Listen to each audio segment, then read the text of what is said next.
Labadiena, su jumis Grigorijus, siuvimo mašinų meistras ir šiandien mes pabandysim įverti siūlą nepabandysim, o įversim siūlą į overlock rubiną 740 DSA.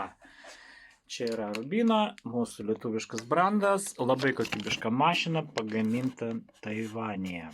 Pilnai pagaminta Taivane. Taip, siūlo įvėrimas. Tai jeigu jūs naudojate didelis rytis, tai naudojat va šitokių kamštelių. Prieš dedant siūlą, uždedat kamštį.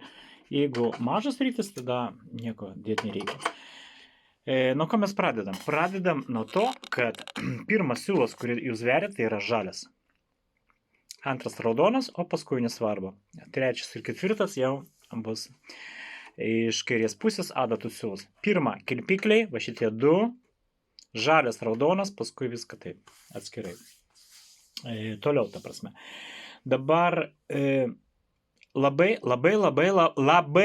svarbu, dabar klausykite, jeigu siuvimo metu pas jūs dėl kažkokio tai priežasčių nutrūko raudonas siūlas, tai žinokit, kad jūs turit ištraukti iš adatų, iš pačių adatų, va ten ištraukit siūlas, veriat tą raudoną, o paskui į adatus, nes yra eiliškumas ir jeigu siuvimo metu nutrūko, tai reiškia pas mašiną turi įvertus siūlus adatos, kuris turi būti įvertus paskutinius, o jūs įvertus pirmos ir jūs veriat tą raudoną po jų. Jokių būdų. Čia labai svarbu apie tai žinoti. Tai kaip ir minėjau, pirma žalias siūlas. Kabinat už šitą kabliuką, va taip. Dabar siūlą dedat po apačią. Taip. Ir jau šiuo metu užmetat į tą įtempimą. Va taip tai turi atrodyti. Žinau, pamatėt, nepamatėt, aš parodysiu dar kartą. Matau, kad prizumėta labai gerai. Pat žiūrėsiu, ką aš ten darau. Užkabinat už kablį, po apačią, aplink įtempėjo ir toliau jau einam į reguliatorių. Mažinu zoomą šiek tiek. Einam žalią, tarp šitų plokštelių, vat į reguliatorių praeina. Nu, šiek tiek taip giliau pastumkite, kad ten tikrai pralystum. Yra labai gera schema. Žiūrėkite, tokią schemą mes turim. Siūlų įvėrimo schema. Va jinai nupiešta. Ir viskas akivaizdžiai matosi, kaip tai reikia daryti. Bet dėl viso pikto mes dar kartą parodysim gyvai, kaip tai daryti.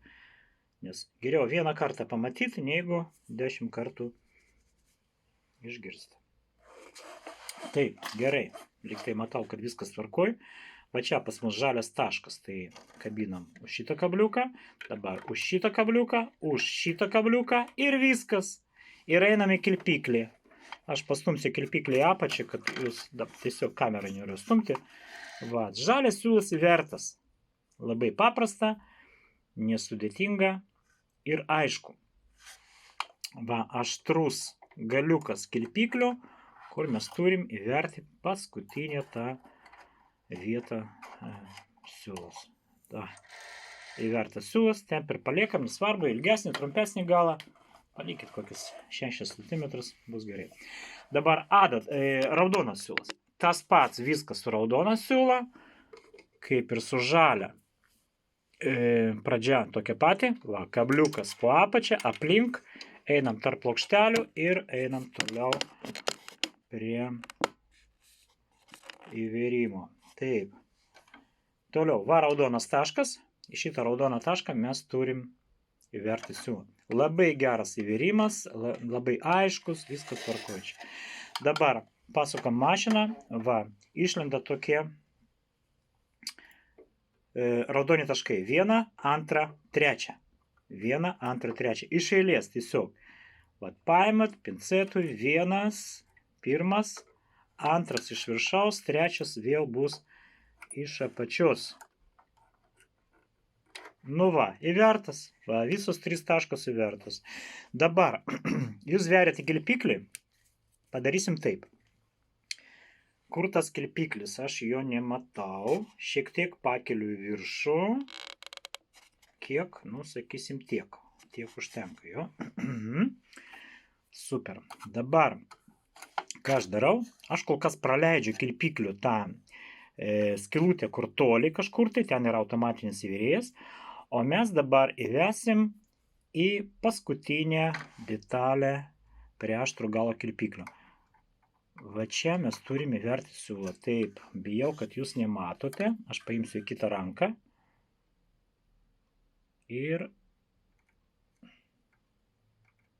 Kažin, pataikiau ar ne? Nepataikiau.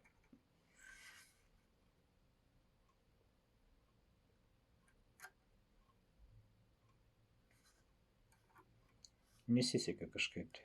Gal sustabdyti?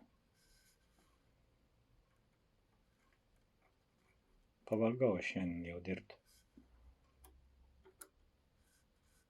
Nu, lyg tai jinai jau ten buvo, ne? Ne.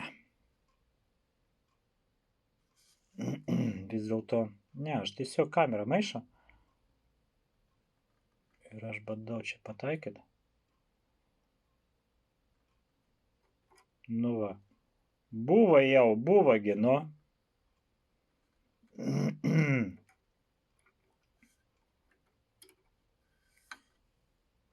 Yra, jo.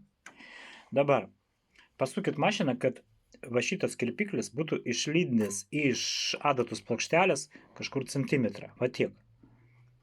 Ir dabar, kitaip, tas automatinis įvyrėjas neturi vietos, kur ten jam paėmėt už tą siūlą ranką. Ir dabar va šitas svirti, keliat į viršų, ten yra toks kabliukas, va, kuris užkabina, tokia šakutė, kuri užkabina tą siūlą.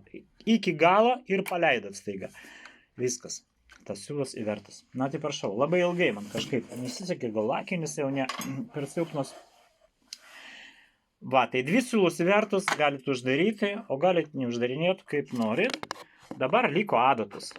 Adatus lengviau. Tas pats, viskas tas pats, tik tai, kad jie eina kartu, abi siūlus.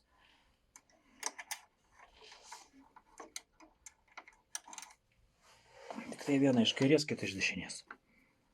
Taip, dabar toliau. Čia galite palenkti šitą detalę, kad jum ten geriau užlystų ir prie adatų. Va toksai kabliukai, tokia vėla prie adatų. Vienas, dabar mes žirklėmis nukrepat galiuką ir veriam į adatą, dešinės pusės. Dešinės adatą.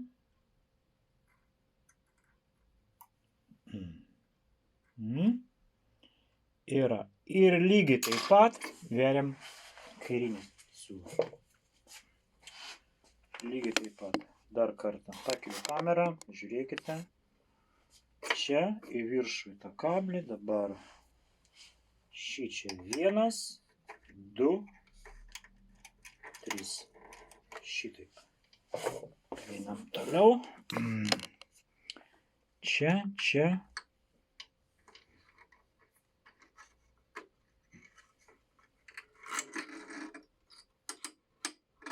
Nu ir taip, va susipainė šičiam. Gerai. Nu ir tiek. Vėl tą patį vėlą, tik tai kitas lovelis. Ir vėl žirklėmis nukirpkite galą. Bus lengviau tada. Tiesiai adatą. Pradedam siūt. Testuojam mašiną. Ką reikia padaryti? Visus reguliatorius statykite normą. Tai yra 3 maždaug.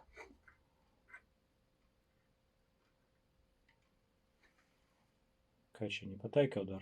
Trumpas galas. Nu va. Viskas. Ai, žinot, nesvarbu, kur tai siūlai ten, anan. Paimkit gabaliuką medžiagos, prasiūkite jos išlys ten, kur reikia.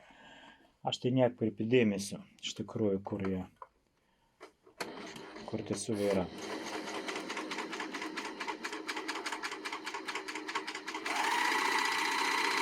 Pradžioje šiek tiek lėčiau, paskui galite visų greičių prasiūti, pratestuoti šitą dyksnį. Pavyzdžiui, kam mums negerai, nu lyg tai norisi, kad jinai į viršų, šitą pinutę šiek tiek į viršų pasikeltų, tai visų pirma reikia patikrinti, ar viskas gerai, ar viską įverta, kai jūs pradėjot siūti, ar neiškrito kur nors iš kokių kablių. Visos žalios, visos raudonos, viskas kaip ir gerai. Padidinau žalią įtempimą šiek tiek. Nu jo.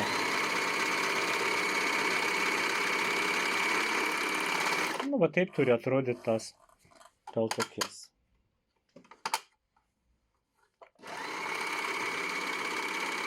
Reiškia, ką daryti, jeigu ką nors negerai? Aiškinu. Va šitos dvi siūlos, adatos siūlos, taip? Adatų siūlo ir atsakingi už susiuvimo. Tai reiškia, jeigu jūs paėmė dvigubą medžiagą, tam trikotažą ar ne trikotažą, nesvarbu, ir prasiuvat, tą dvigubą jums reikia susiūti virlokui, tai vizualiai anoj pusėje atrodo va čia ir čia adatos. Jeigu jos bus laisvos, tai čia atsiras tokių mazgelių. Aš pasistengsiu jums parodyti. Dabar aš mažinu iki vieneto ir tą, ir pažiūrėsim, kaip tai atrodys.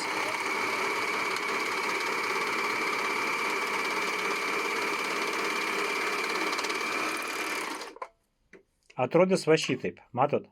Va tokios kilpus atsirado, taip? Ir jeigu jūs išskleisite dabar medžiagą, tarp jų bus labai daug po tokių tarpų. Reiškia, blogai susūna. Tai tada didinat siūlų įtempimą iki normos, iki 3, gal 3,5 bus, kažin. O va šitie reguliatoriai, va šitie du, jie atsakingi už tą pinutę, kuri eina pagal krašto medžiagos. Tai reiškia, va šitas susipinimas, va čia lygiai ant krašto, jie turi tą susipinimas šitų siūlų. Jo, čia matot. Va, turi būti lygiai pagal kraštą. Jeigu ta pinutė eina iš viršaus, tai darot vieną veiksmą, didinat ar mažinat reguliatorių, jeigu apačioje, tai kitą. Kokią, tiesą sakant, aš neprisimenu, mes pabandysim. Pavyzdžiui, aš siuvau ir dabar viskas buvo gerai. Va, pinutė eina pagal kraštą, viskas tvarkoj, viskas gražu. O dabar aš vieną iš reguliatorių, ką daryti, sumažinsiu įtempimą. Žalią sumažinau, dvejetą pastačiau ir pažiūrėsim, kaip pasikeis situacija. Taip. Ir šita pinutė pabėgo į apačią. Reiškia, vainai, labiau iš anos pusės atsirado. Jeigu aš prispausiu daugiau, vietoj dvejeto pastatysiu, nežinau, 6, manau, kad jinai iškris į viršų. Atsiras viršuje. Va, matot, jinai pina jau viršuje. Susipinimas, va, tai siūlų vyksta va šitoj pusėje. Ne pagal kraštą medžiagos, reiškia sumažinti. Tas pats su raudonu siūlu. Jeigu didina, tai bus arba ten. Bet žaiskite nuo normos. Pradėkite žaisti nuo normos, tegul būna 3 visur. Čia tegul stovi norma, dygsnių tankumas. Diferencialas, jeigu paprasta medžiaga, tai irgi norma turi stovėti. Jeigu trikotažą gali šiek pastumti į viršų šitą reguliatorių. Ir tokiu būdu pradedat siūlti. Svarbiausia, kad jūs įstatytume labai gerų kokybiškų siūlų. Tiesiog ant rytis turi parašyta poliester 100%. Viešpatį, pas mane pirštas tas nebuvo įjungtas. Wow. Jinai gražiai siūna. Cirkas. Nu gerai. Jo, dabar siūlo, žinot, dar gražiau. Aš pamiršau jungti pirštą bibilokui. Jeigu peltokas negražus, žiūrėkit, gal tas pirštas iš tikrųjų kaip pas mane. Visą laimę, kad aš siuvau tą storą medžiagą.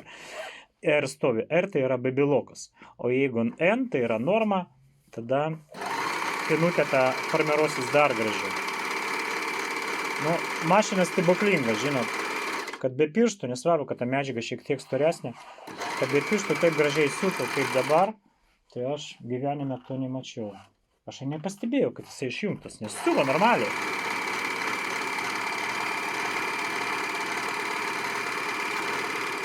Jo, dabar va taip tai turi atrodyti. Dabar, ką daryti, va šitaip turi atrodyti. Dar gražiau, žinot. Fantastika.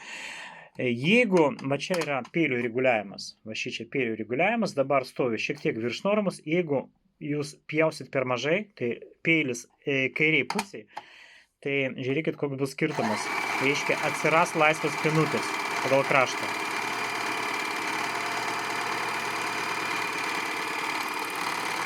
Jeigu siuva va šitaip, va, matot, laisva pinutė eina pagal kraštą medžiagos. Medžiaga giliau, o pinutė laisvai oriai guli va šitai va. Tai tada jums reikia peilį pastumti labiau į normą ir, reiškia, į dešinę pusę. Reiškia, va čia tuštuma turi užsipildyti medžiagą. Va, atstatau, kiek ten, kur ta norma, va čia norma, virš normos net atstatau šiek tiek.